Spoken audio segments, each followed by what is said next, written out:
자, 오늘은 불교의 전개에 대해서 알아보도록 하겠습니다. 불교의 전개. 자, 부파불교와 대승불교. 석가모니가 열반에 든 후, 여기서 말한 열반은 돌아가셨다는 의미예요. 그러니까 해탈하고 깨달으면 열반이라고 하지만 돌아가신 경우에도 열반이라고 표현합니다. 그의 가르침은 한동안 제자들에게 구두, 이 말로, 그러니까 글로써 이렇게 정리를 한 게 아니라 이제 구두로 말로써 전승되었다.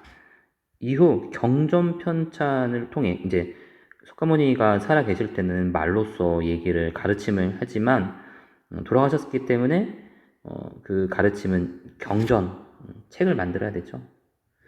편찬을 통해서 석가모니 가르침을 정리하고 체계화하기 시작했는데 그 과정에서 계율과 교리에 대한 해석을 둘러싸고, 그러니까 계율, 석가모니가 가르친 계율이 뭐냐, 그리고 그 교리가 뭐냐, 그거에 대한 해석을 둘러싸고 서로 다른 얘기를 하는 거예요. 우리 보시면은 똑같은 얘기를 들어도 어떤 애는 그런 얘기, 이런 얘기다, 다른 사람은 아니다, 그런 얘기 아니었다라고 좀 생각이 다르잖아요.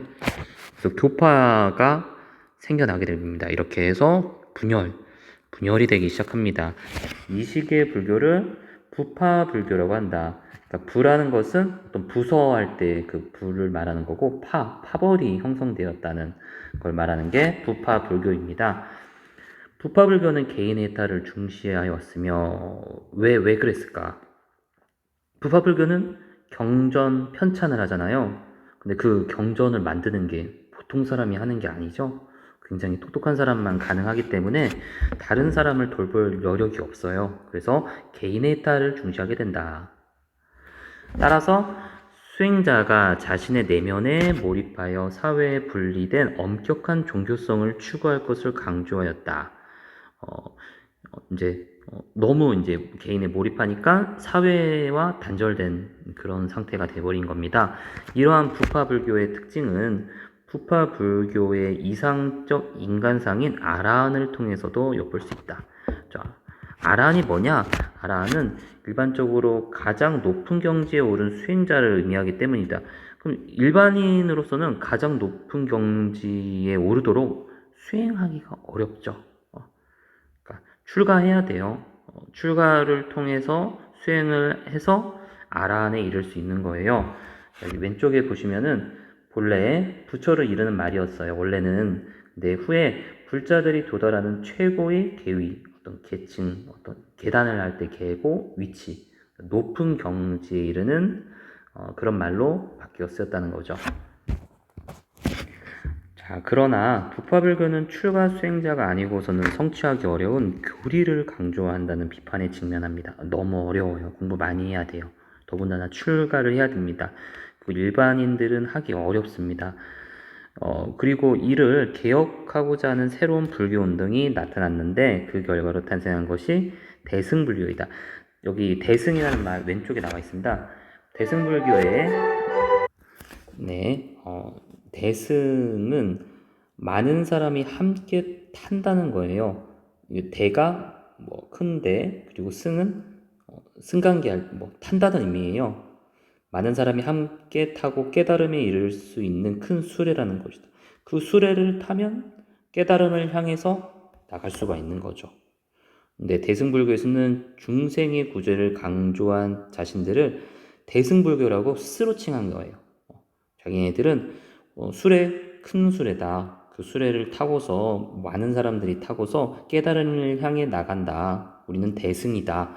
라고 얘기한 건데, 그러면서 상대적으로 개인의 해탈을 중시한 부파불교, 아까 방금 배웠던 거죠? 부파불교는 소승불교라고 불렀다. 그러면은 보세요. 수레가 작은 거, 혼자만 깨달음을 추구해서 소승불교라고 칭한 사람들은 대승불교가 있을까요? 부파불교 애들이 본인 스스로 그렇게 얘기했을까요? 당연히 비판하는 차원에서 대승불교 애들, 대승불교의 하상들이 이렇게 자기는 대승이고 상대방은 소승불교다라고 칭했겠죠. 소승은 작은 수레라는 뜻이다. 자, 다시 오른쪽으로 넘어와서 자, 이를 개혁하고자 하는 새로운 불교운동이 나타났는데 그 교로 탄생한 것이 대승불교다. 자, 좀 넘어가겠습니다. 쭉. 대승불교는 제가자, 제가는 것은 집에 있는 거예요. 집에 있는 사람, 뭐 출가하지 않은 사람의 반대말입니다. 출가자의 구분을 중시하지 않았고 집에 있어도 괜찮아. 수행 가능해. 꼭 출가하지 않아도 돼. 중생과 함께하는 대중적인 측면을 강조하여 수행자 자신의 깨달음뿐만 아니라 타인의 깨달음도 중시했다. 같이 가자. 우리 술에 크니까 같이 타자. 그래서 이에 따라 위로는 깨달음을 얻고자 노력하고 이거를 상구보리라고 해요. 보리, 깨달음이죠. 위로는 깨달음을 얻고자, 그러니까 뭐 수행자가 위로는 깨달음을 얻고자 노력을 해요. 아래로는 중생을 구제하고자, 이거를 뭐라고 하냐면은 하화중생이다. 아래로는 중생들을 교화, 즉 가르친다는 거예요. 함께 가자는 거예요. 그거를 하는 인간이 누구냐? 보살이라고 합니다. 보살.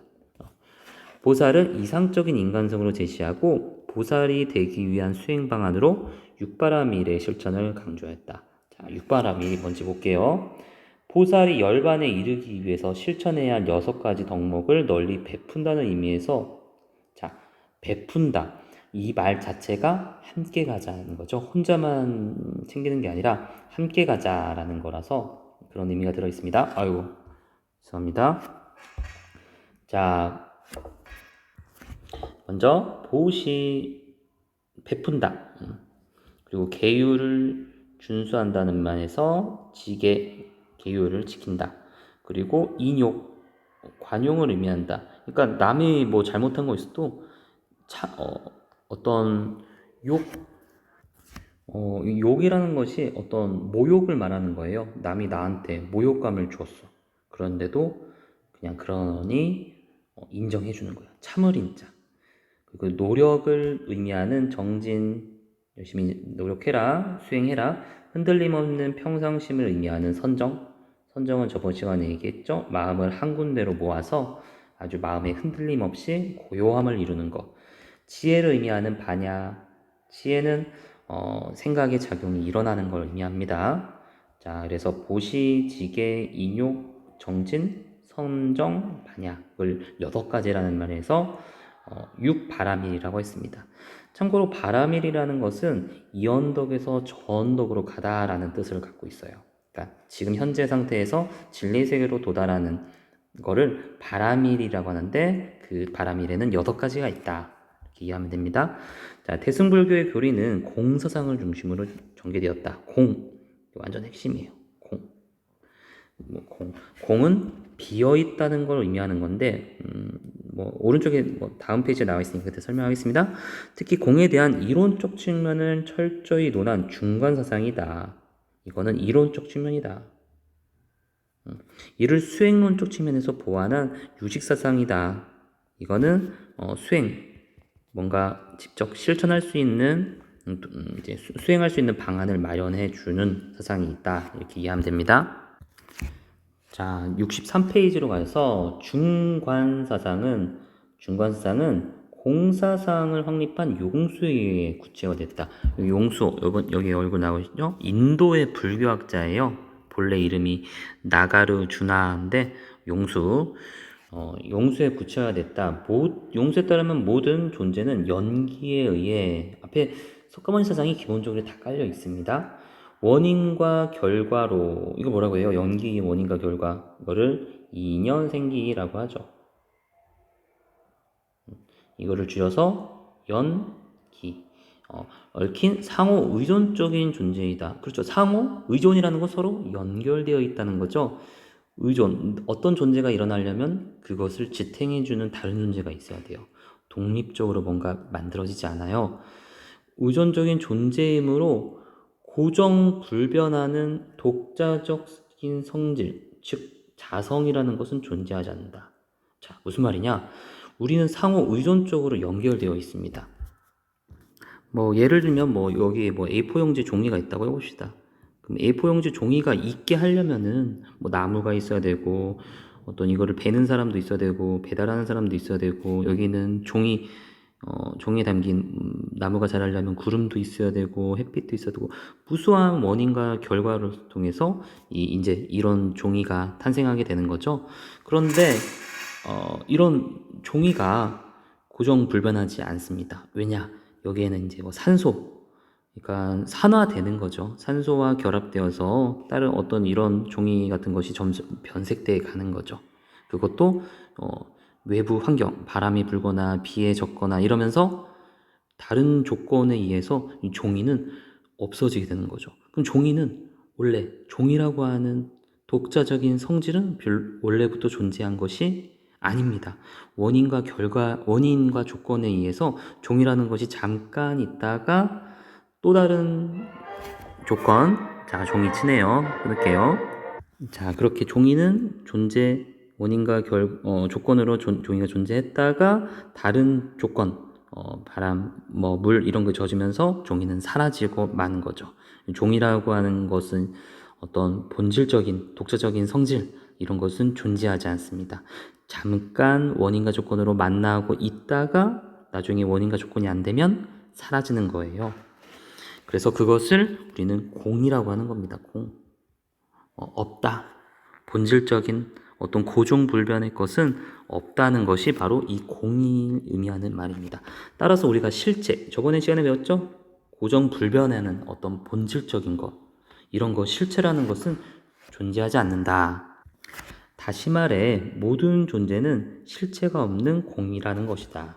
용수는 여기에서 더 나아가 공은 고정불변하는 유나 아무것도 없는 무와 같은 극단이 있는 것이 아니라고 주장하면서 중도를 강조했다. 자, 여기 좀 어려운 말입니다. 보세요. 종이라는 것 원래 없던 거였죠. 그런데 원인과 조건으로 종이라는 유가 있죠. 있어요. 종이는 있어요. 그런데 시간이 지나면서 종이가 다 찢어지고 노후화돼가지고 산화돼가지고 없어지네요. 그럼 종이는 없다라고 말할 수 있죠. 그렇다면 여러분 질문, 종이는 언제나 영원히 존재하는 유라고 해야 됩니까? 아니면 항상 아무것도 없는 무라고 해야 되는 겁니까? 아리송하죠? 영원 불변한 유라고 말하기에는 좀 아닌 것 같고 무라고 하기에는 아무것도 없다고 말하기에는, 왜냐면 종이라는 것이 또 생겨나고 하니까 아닌 것 같고 그래서 유도 아니고 무도 아니고 아니면은 유했다가 아니면 무했다가 이거 이러지도 저러지도 않은 극단이 아닌 정답은 중도라는 겁니다. 자, 공이라는 것은 없다라는 무에 대한 걸 의미하는 것이 아닙니다. 고정된 뭔가가 없다는 거예요. 만약에 무만 얘기하면은 무라는 거에 고정된 것만 얘기하겠죠. 항상 없는 게 아니잖아요. 그죠? 그렇다고 항상 있는 것도 아니고. 그러니까 공이라는 말에는 고정된 게 없다. 그거는 공은 중도다. 그래서 유나 무 극단이 있는 것이 아니라고 주장하면서 중도를 강조합니다. 이렇게 중간 사상에서는 이러한 용수 사상에 따라 중도를 잘 관찰하는 일. 그러니까 종이를 보고서도 저거는 있는 거야 라고 집착하지 않고 저거는 없는 거야. 원래 없어. 종이는 없다는 거에 집착하면 너무 또 허무해지거든요. 뭐 사랑, 나의 뭐 이상적인 거 없어. 그 없는 거에 집착하는 거예요. 있기도 하고 없기도 하고 그 중도를 잘 관찰하는 일이 중도를 잘 관찰한다 해서 중관, 그래서 중간상이에요. 깨달음을 얻기 위해서는 중도에 따라 양극단에 빠지지 않고 올바른 길을 찾아 실천해야 한다고 보았기 때문이다. 중도, 석가모니가 말한 중도, 똑같이 이제 용수가 잘 정리한 겁니다. 자, 그런데 유식사상에서는 공사상, 이 지나치게 공허한 상으로 치우쳐 간다는 비판을 바탕으로 중간상에서는 공사상을 강조하죠. 근데 공사상을 얘기하면은 모든 만물이 사실 실체가 없는 공이다.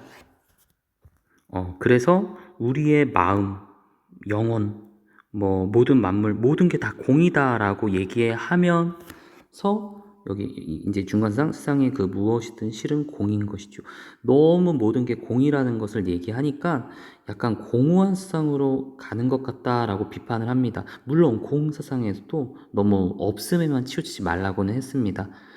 그런데 그건 좀 너무 좀 공을 너무 강조하는 게 아닌가. 그래서 유식사상이 등장한 겁니다.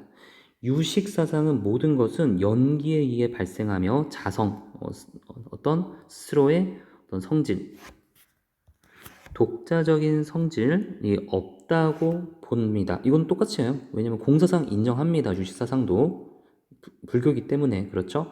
그러나 모든 것의 실제를 부정하는 중간사상과 달리 유식사상은 구체적인 사물의 실제는 부정하면서도 부정합니다. 일단 공사상은 인정해요. 감각하고 지각하고 사고하는 마음의 작용. 자, 감각하고 지각하고 하는 생각은 마음의 작용. 우리 마음은 있죠. 그 마음은 공이라고 하지 않고 그거는 있다라고 봅니다. 자, 여기서 보면은 이승려가 유식사상이에요. 얘는 이제 중간이고 이건 유식이에요. 그래서 우리 마음의 작용인 식만큼 이게 알식이잖아요.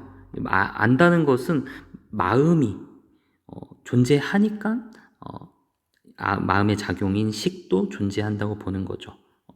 여러분 마음이 있어요, 없어요? 아무리 봐도 마음이 있는 것 같은데 중간상은 그것도 공이라고 얘기합니다. 근데 유식사상에서는 더 명확히 존재한다라고 얘기합니다. 자, 그래서 유식사상은 마음의 작용을 떠나서는 마음의 작용을 얘기해요. 작용을 떠나서는 어떠한 실제도 없다는 유식, 오직 이게 오직유예요. 오직유, 오직 알식, 오직 마음이 작용이 있다 강조하고 세상은 마음의 작용이 일어난다. 현상을 구성하는 모든 것은 우리의 마음이 만들어낸다는 일체의심조. 모든 것은 오직 마음이 만들어낸다. 다시 모든 것은 오직 마음이 만들어낸다. 일체심조 주장하였다.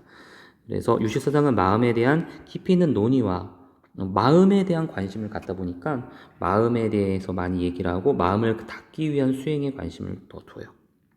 이는 교종의 이론과 실천을 더 풍성하게 만드는 데 기여가 있다.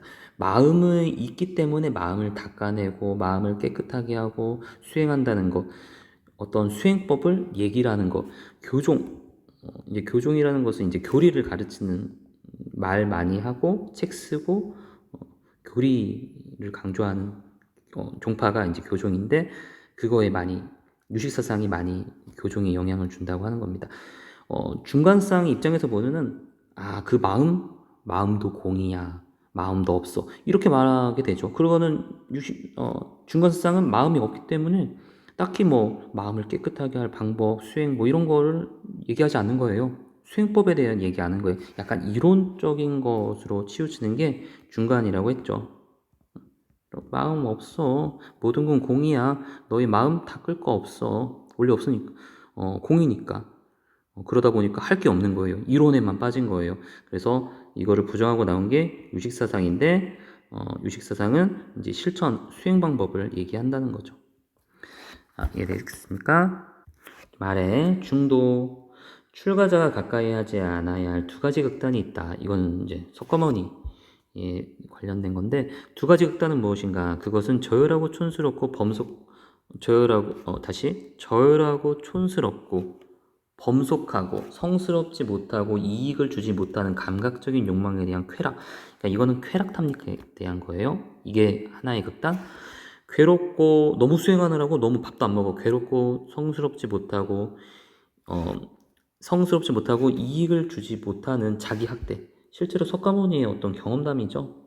수행하느라고 막 가시 덤불에 막 들어가기도 하고 거기서 가부좌 틀고 앉아있고 이렇게 했는데 이런 것도 아니라는 거예요. 이런 두 극단에 의지하지 않고 부처는 중도를 완전히 깨달았으니 이 중도는 안목을 만들고 지혜를 만들어며 고요함과 지상의 지혜와 바른 깨달음과 열반을 인대한다. 이 중도에 대한 것. 자, 그 다음 내용 보겠습니다. 자, 불교 경전에 의해 불교는 대승불교의 이론 쪽 체계가 구축되면서 대승불교도 이제 이론 책을 만듭니다. 소승불교에서 했던 것처럼 대승불교도 이론을 만들어요. 7세기까지 지속적으로 인도에서 영향력을 발휘했으나 이론은 치우치면서 대승불교 원래 의도대로 좀 안 된 거예요. 비판하며 등장했는데 이론에 치우치면서 대중과 점차 멀어지게 됐다. 그러니까 원래 의도가 안 된 거죠. 안 이루어진 거죠. 하지만 불교는 아시아의 여러 국가로 전파되어 그 영향력을 확대하였다. 소승불교 같은 경우에는 동남아시아로 가고 대승불교는 우리 중국과 우리나라 이쪽으로 전파가 됩니다. 중국에 전래된 불교는 위진 남북조 시대를 거치면서 뿌리를 내리기 시작하였다.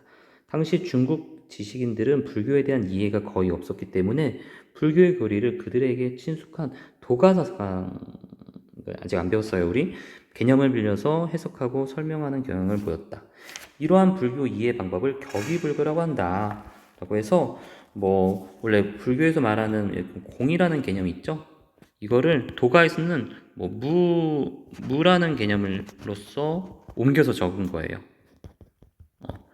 불교의 공사상을 설명하기 위해서 도가에서 활용하고 있는 이 무 개념을 통해서 작성해서 이제 불교를 이해하려고 하죠. 이거를 격의불교라고 한다.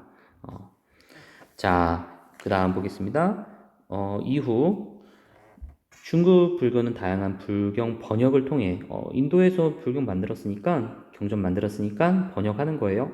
격의 불교에서 벗어나 이제 그러한 번역에만 하는 거 벗어나 불교를 새롭게 연구했어. 이제 본격적으로 연구한 거야. 이에 따라 특정한 경전의 이론에 입각한 여러 종파가 형성되는데, 그러니까 경전을 다 번역하기 어렵잖아요. 그러니까 몇 가지 경전, 몇 가지 경전을 다 모든 경전을 많이 만들 수 없으니까, 그리고 많은 경전을 다 이해할 수 없으니까, 다 읽지 못하니까, 특정 경전 이론을 근거해서 종파가 형성됩니다. 이처럼 경전의 교리를 통해 진리를 깨닫고 실천하는 것을 중시한 종파를 교종이라고 한다. 교리에 대한 공부하는 거다라고 생각하면 됩니다. 교종의 대표 종파로는 천태종, 화엄종이 있다. 천태종은 보시면은 법화경을 주요 경전으로 삼았으며 깨달음에 얻기 위해서는 이론에 해당하는 이론이 교예요. 교. 실천에 해당하는 관. 이 관이라는 것은 본다는 거잖아요. 뭘 보겠습니까? 불교에서 보는 것은, 본다고 하는 것은 자기의 마음을 본다. 이게 불교에서 말하는 거. 보는 관점이 자기의 마음이에요. 마음. 자기의 마음이 공이라는 사실. 그러니까 마음에 대해서 바라보는 거. 이건 약간 선종에서 하는 건데, 이제 교와 관을 모두 어우러야 한다는 교관 이문 두 가지 문을 주장했다. 화엄종은 화엄경, 여기에서 화엄이 말하는 화엄경에 의거하여 우주 만물은 끝없는 시간과 공간 속에서 서로의 원인이 되며 대립을 초월하여 하나로 융합된다고 보는 무진 연기서를 말하는 거예요. 연기라는 것은 다음이 없다. 무진. 법칙을 강조하였다. 따라서 모든 것은 서로 차별함 없이 하나이며, 왜냐하면 서로 의지해서 무언가를 만들어내는 것이죠. 그러니까 어떤 거 더 뛰어나고 뛰어나지 못함 이런 거 없습니다. 하나로 융합돼서 하나이고 분별과 대립은 지양되고 극복돼야 한다고 보았다. 자, 그래서 교종은 이처럼 경전이에 기초하여 세계와 인간에 대한 체계적인 이론을 제시하였고 그에 근거하여 깨달음을 위한 실천 수행을 강조하였다. 하지만 비교적 난해하고 방대한 이론으로 말미암아 대중적 기반을 확보하지 못했다. 옛날에 먹고 살기 어려운데 농사짓기 힘든데 언제 책을 읽겠어요. 대중적으로는 이렇게 지지를 못 받은 거죠. 이에 비해 그래서 등장한 게 정토종입니다. 정토종은 여기 왼쪽에 나와 있는데 여기부터 볼게요. 정토라는 것은 깨끗한 흙을 말해요. 왜 깨끗하냐? 거기에는 부처가 거주하거든요. 부처가 거주한다는 정토, 깨끗한 정토와 그리고 아미타불은 서방 정토에 있어요. 서방은 서쪽에 정토에 있어요. 그 아미타불은 저번에 우리가 배웠던 석가모니 그 부처 아니고 다른 부처예요. 아미타불은 다른 부처예요. 깨달은 사람이 한 명이 아니라 다른 또 더 있는 거죠. 그런 아미타불이 서방 종토에 있는데 존재를 믿어. 그래서 이승에서 연부를 하는 거예요. 나무 아미타불 관세음 보살 막 이런 연부를 외우죠. 나무라는 것이 아미타불에 귀의한다. 당신을 믿습니다. 나무 아미타불 관세음 보살 자꾸 우리가 외우면은 극락정토 마치 천국이라고 생각하면 돼요. 그 정토에 태어난다는 거예요. 아주 행복한. 그러니까 어떻게 보여요? 정도정은 연불하기만 하면 되죠. 나무 아미타불 관세음 보살 이렇게 하면 되니까 너무 좀 쉬운 거예요. 그래서 대중의 폭넓은 지지를 받았다는 거죠. 본성의 직관, 교종이 석가모니의 가르침이 담긴 경전과 그 해석에 기초하여 성립되었다면 선종은 여기서 말하는 선이라고 하는 것 저번 시간에 한번 설명했는데 이제 마음을 한 곳으로 모으고 텅 빈 것을 유지하는 거예요. 완전 자기를 비운 상태. 어떻게 보면 공의 상태에 들어가는 것. 그 상태, 우리의 본질은, 우리의 실체는 사실 공이니까 그거를 직접 경험하는 거예요. 마음을 한번 비워보세요. 여러분의 본래의 모습으로 들어가는 거죠. 그것이 이제 선인데, 선종은 부처의 마음을 주고, 부처의 마음이 다 비워졌어요. 마음의 어떤 욕망 이런 거 다 내려놓은 상태에 그런 마음에 주목하고 그의 기초에 성립되었다고 볼 수 있다. 그러니까 선종은 직접 공을 들어가는 거고 교종은 그거에 대한 어떤 이론에 대한 겁니다. 선종은 인도 불교에서 기원하였으나 달마는 인도 사람인데 중국으로 넘어왔어요. 여기 오른쪽에 넘어와서 새로운 발전의 계기를 마련하고 이후 해능에 의해서 본격적으로 발전하였다. 해능이 이제 얼굴 까무잡잡한데 사실 이 분이 글자를 모르고 나무꾼하고 굉장히 그런 의미에서 당시에 좀 무시도 받고 했어요. 그런데 선종의 6조, 그러니까 시조는 달마 1조, 시조라고 하죠. 2조, 3조, 4조, 5조, 6조 해능에 이르러서 진짜 선종이 제대로 발전하게 됩니다. 그러니까 해능에 이르러서 선종다운 선종이로 발전하게 됩니다. 자, 선종에서는 불교의 진리, 곧 법이 진리죠. 마음으로 전하는 것, 즉 책 같은 교리 이런 거는 필요 없다는 거예요. 마음과 마음이 통하면은 이심전심이라고 하죠. 그러면은 그게 전달이 되는 거지 굳이 말로서 설명하고 책을 읽고 이런 것이 아니라는 걸 얘기하는 것이 선종입니다. 따로 언어와 문자를 세워 말하지 않는데 불림 문자를 세우지 않는 거예요. 딱 해능과 적합하죠. 글 읽지 않고 그리고 말 많이 잘하고 그런 것이 아니라 그냥 약간 마음을 비워내고 수행하고 그냥 그런 거에서 이게 불교의 진리를 깨달을 수 있다고 보면 됩니다. 사실 달마 이분이 정말 자기의 마음을 비워내기 위해서 한 이게 뭐냐면 여러분 벽 있죠, 벽. 흰 도배로 된 벽을 보면서 9년 동안 수행을 했어요. 벽을 보면서 이걸 면벽 수행이라고 하는데 자기의 벽을 보면서 자기 생각을 다 비우는 것을 연습한 거예요. 다른 데 보면 자꾸 마음이 자꾸 떠오르잖아요. 그러니까 한 가지만 보면서 아무 생각이 안 나도록. 그래서 글, 말 이런 거 필요 없다. 이게 선종이 그런 종파입니다. 그래서 그리고 석가모니 교설 이외에 따로 전하는 것, 교회 별전, 가르치는 것 외적으로 따로 전달이 된다는 거예요. 그게 뭐냐? 마음이죠. 즉 부처의 마음이 있으니 복잡한 교리를 떠나 심성을 둬야 한다고 봤다. 자기의 어떤 부처의 마음, 텅 빈 공의 마음을 이렇게 수행을 통해서 그리지 않고 수행을 통해서 가능하다고 본 거죠. 특히 선종에서는 자신의 마음을 직접 보고 자신의 마음을 막 찾아보려고 했어요. 근데 못 찾게 되죠. 어떤 제자가 스승을 찾아와서 제 마음이 너무 안 좋습니다. 마음이 너무 아픕니다. 라고 하니까 스승이 말하기를 너의 마음이 어디 있느냐 나한테 꺼내보아라 하니까 제자가 제 마음이 꺼내볼 수 없습니다.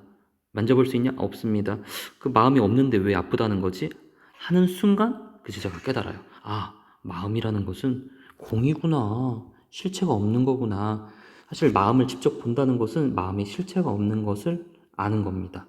그래서 그 순간 깨달음이 이제 되는 겁니다. 자, 그래서 자신의 마음을 직접 보고 실체가 없는 것, 직지인심, 사람의 마음을 직접 가리킨다. 손가락질하는 거예요. 보니까 없는 거야. 자신의 마음 속에 불성이라는 것이 뭐냐? 부처의 마음은 사실 그게 바로 텅 빈 마음이에요. 근데 여러분 텅 빈 마음이라는 거 어떻게 설명하면 좋을까? 여러분이 뭐 발표를 한다고 해봐요. 근데 여러분이 발표 준비를 너무 열심히 하고 발표를 잘해야지 하면은 막상 올라갔을 때 뭔가 자연스럽지 못하고 오히려 더 못하게 되죠. 그것이 아니라 마음을 텅 비워서 자연스럽게 있는 그대로 그것을 자기의 역량을 보여주면은 그것이 오히려 더 멋있는 모습을 보여줄 수가 있어요. 왜 그러냐? 욕심이 없으니까 어떤 내용이 군더더기가 없이 있는 그대로 잘 나오는 겁니다. 여기서 말한 공이라는 것이 아예 없다는 게 아니라고 했죠? 욕망이 없고 그리고 없음에만 치우치는 게 아니라 약간 색도 있는 겁니다. 어떤 유도 있는 그 공을 말합니다. 자, 깨달으면 누구나 부처가 될 수 있음. 견성성불 자신의 본성을 보면은 내 마음이 실체가 원래 제법 무하구나, 없구나, 공이구나 이걸 알면은 그때로 성불할 수가 있어요. 따라서 선종에서 누구든 자신의 본성을 보면 어떠한 외부의 도움 없이도 즉각적으로 깨달음에 이를 수 있다는 도노를 강조했다. 이게 중요한 겁니다. 도노, 갑자기 깨우치는 거예요. 갑작스럽게. 즉각. 지금 여러분도 깨달을 수 있어요. 갑자기 확 깨달아요. 나의 존재가 이거구나. 그래서 글 공부로 차근히 올라가는 거 아닙니다. 이처럼 선종에는 불구에 대한 직관을 중시해 직접 보는 거예요. 마음을 한 곳에 모아 고요한 경지에 그렇게 들어가려면은 마음을 고요하게 하고 앉아서 가부좌 틀고 앉아서 마음을 텅 비우는 그걸 선이라고 해요. 선을 어떻게 하냐? 앉아서 하는 거예요. 그게 바로 좌선입니다. 주요한 수행 방법을 하면서 화두를 통해 화두라는 것은 말머리라는 거라고 해서 불교에서 수행자가 깨달음을 얻기 위해 참선하며 해결할 과제. 예를 들면 화두 중에 이 먹고 이런 화두가 있어요. 마음속에서 이 먹고 그것만 생각하는 거예요. 다른 생각은 다 비우고 하나의 그 말머리를 잡아서 그것만 생각하기 때문에 마음이 저절로 비워지게 되죠. 그러다가 뭔가 깨달음이 오는 겁니다. 그리고 여기 내용은 한번 여러분이 좀 읽어봐 주시기 바랍니다. 좀 재미있어요. 그러니까 보면은 여기 한 가지만 보면은 진리는 문자와 무관한 것이다. 이런 내용을 말하는 겁니다. 해능의 어떤 철학이 나와 있는 겁니다. 한번 잠깐 읽어보세요. 자, 그리고 불교는 현대 우리 삶에 긍정적인 영향을 미쳤다 해서 삶과 죽음에 대한 인식 전환, 현세 중심의 사고에서 빚어지는 도덕적 타락을 경계하는 데 기여했다. 특히 불교 세상은 진정한 행복은 물질적인 가치가 아닌 정신적 가치에 있음을 강조하여 자기 완성을 향한 주도적이고 능동적인 삶을 개척하는 데 시사점을 제공하고 있다. 연기설을 바탕으로 자비의 윤리는 자신의 행복뿐만 아니라 대중의 구제로 이어져 사회 전체의 발전적인 변화를 이끄는 원동력이 되고 있다. 이 세상의 모든 것은 존엄하고 평등할 뿐만 아니라 연기의 관계에 있다. 그래서 상호 의존적인 관계, 그래서 환경 문제에도 해결에 도움을 줍니다. 마지막으로 이러는 이 사람 승려는 신수라는 사람이고 이 사람이 바로 해능이라는 사람입니다. 이제 오조에 대한 홍인이라는 사람이 있었어요. 이 사람은 수제자로 되게 뛰어난 사람이고 해능이라는 사람이 갑자기 와서 자기를 제자로 해달라고 합니다. 근데 이제 글씨를 모르는 사람이죠. 그러다가 이제 자기의 어떤 정통 후계자를 정하기 위해서 시 경연 대회가 이루어집니다. 그래서 신수가 이렇게 얘기해요. 몸은 깨달음의 나무이고 마음은 밝게 비추는 거울입니다. 때때로 부지런히 털고 닦아서 티끌이 끼지 않도록 해야 합니다. 마음이 있는데 마음을 깨끗하게 하자라고 하는 거죠. 근데 해능은 뭐라고 하냐? 깨달음에는 본래 나무가 없고 밝게 비추는 거울에는 받친 데가 없습니다. 불성은 늘 맑고 고요하니 불성이라는 것, 공이라는 거죠. 마음이라는 것은 사실 없어. 없는데 어떻게 티끌이 끼겠습니까? 이게 해능은 마음의 실상이 사실은 공이라는 것을 깨우침에 이르게 된 겁니다. 신수는 아직 그걸 모른 거예요. 신수는 점오라고 해서 점진적으로 뭐 수행한다, 점진적으로 깨달아한다, 깨닫는다. 이게 점진적인 깨달음을 얘기하는데 해능은 자기 마음이 공이라는 것을 단박에 깨우친 경지에 있는 거예요. 그래서 정통 선종에 맞는 사상가는 바로 해능으로 낙점이 되는 겁니다. 그래서 이거 연결이 돼서 육조 해능으로 완성이 되는 거죠. 네, 여기까지. 다음에는 제인쌤 수업도 잘 들어보세요.